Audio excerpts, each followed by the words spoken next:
Good morning, guys. A little update on the robots. Now, on the peripheries that we've got the US government shutdown, and so we won't be having the NFP. It's unlikely we're going to have that on Friday. So, we've got a lot of volatility going around. However, we had an issue with the Zoop Pitchfork EA, and it would be like somewhat random about the buy and sell logic. It would buy and sell in the same candle, which doesn't really make much sense. So we've got a thing called the DMI indicator that will give it more directional flow. It'll give us like a better bias. So how that looks like. So before the bot, it wouldn't draw the pitchfork, and now it does. So that's good.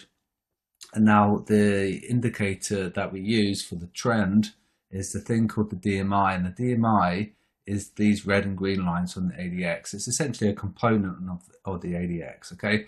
So when we're above 30, we're trending, and when we're below 30, we're just going to go chop, right? And we're clearly chopping, as we can see, chop, chop, chop, chop, chop. Now, however, in order for it to be a buy, the green line has to be above the red. So it's dead simple. And if it's going to be a sell, the red has to be above the green. And so there, for example, we nearly had a crossover, but we didn't, and we continued higher. We had the sell, the red above the green. So then it would have been better. We may have been able to draw a pitchfork up here that was pointing down. I'm pretty sure we did have one. And so it would have been double confirmation for the sell. So we're probably going to chop, basically, and we're going to chop on a lot of dollar pairs as well, probably to do those fundamentals that I spoke to at the beginning of the video. Don't forget, we're up about £200 on an $8,000 account, $200 on an $8,000 account. So we're up a lot over the last week. If those profits all get eroded, and we go to zero or negative, I'm probably going to take a little break. I might have a few days, maybe even a week off, and then we can come back to more testing. It's just it'd be nice for it to have profitable week after profitable week. It looks like we might be all right here, but this is not good at all. So just a quick update there, and you should have had the okay. So this is like the chop that we've had. The last candle, the buyers stepped in, and now we've got the sellers step in the space of 2 hours. So it may mean a horribly wide stop. So that's going to be very painful. So ideally what we don't want is to get stopped out and we fluctuate and chop, and then inevitably the buyers win the tug of war and then we're out.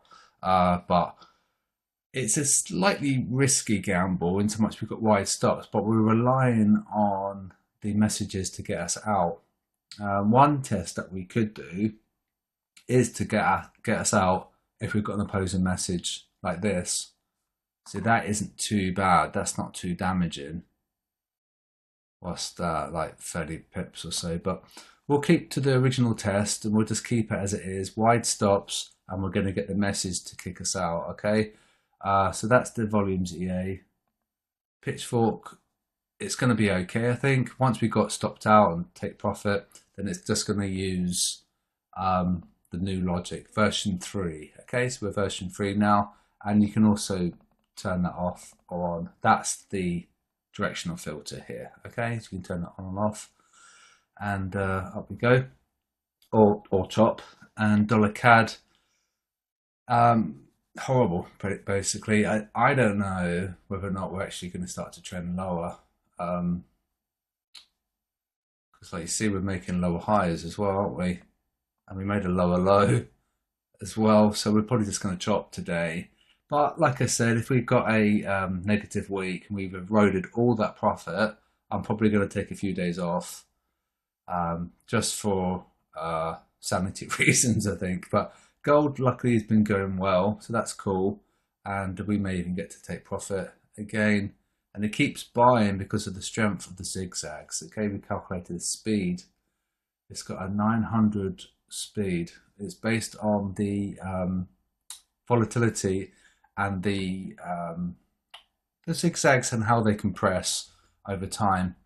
So we had a compression here, and then therefore we had an increase. See, and we would have had it also measures the pivot as well for bias. So let's get rid of that yellow color, and so yeah, above the 50%. Here we've been quite bullish because we're above the 50% on that zigzag, you see. So it's looking for a bullish bias.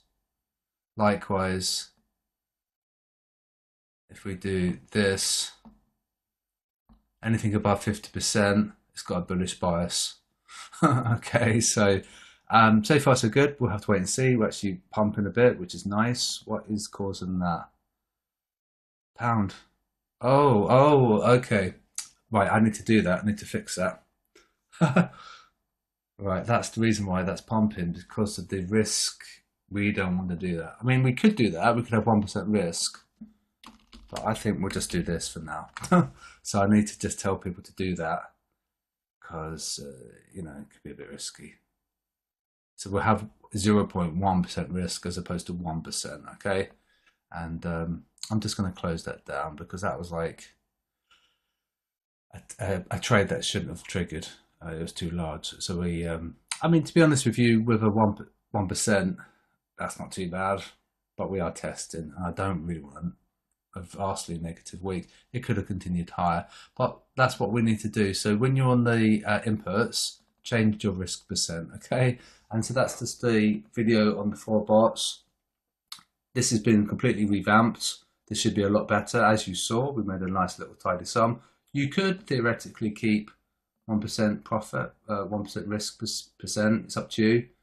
I'm going to keep it to 0.1, but you could do whatever you want. You could have it as 5%, or you know, you just wouldn't want to go beyond that because then it'd be quite risky. Because if you've got 5% risk to your account, you know that's going to do a lot of destruction if you have a few losses, you know, in a row, and that'd be quite bad for your morale as well. So see how we go. But if we break this pitchfork, it's going to be potentially quite bearish. Okay, so that's a video on the 4 bots. If you want to join, then you're more than welcome. I need some testers, but you need to do the basic tier at Patreon. Okay, and I'll speak to you guys soon.